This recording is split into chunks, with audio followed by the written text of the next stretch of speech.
台湾科学教育馆和成功病院合作，引进这300万的虚拟代替老师影像系统，要来做人体展览。今开幕时阵有医生现场示范，这膜长发炎的时阵要安怎来甲挂掉呢？咱做回来看卖。黄色的那个叫大网膜，是保护的我们腹腔就是腹腔里面的一些器官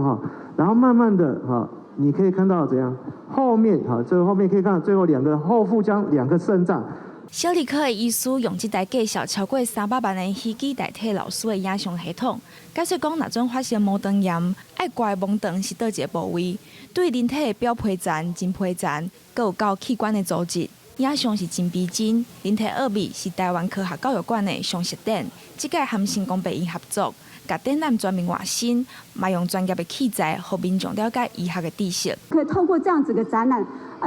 实际上去体验，然后去了解医学知识。我们可以在我们科教馆的场域里面看到我们医师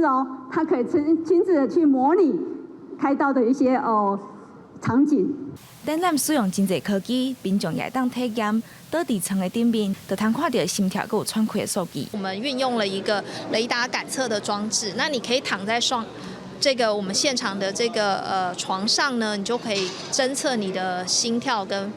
呼吸。那这个部分其实它是一个透过大数据的部分呢，去模拟，然后侦测你的这个呼吸的一个起伏，然后再去核对这个背后的 data。那这个装置其实在 COVID 期间，对于医疗人员是一个很好的保护，因为你就不需要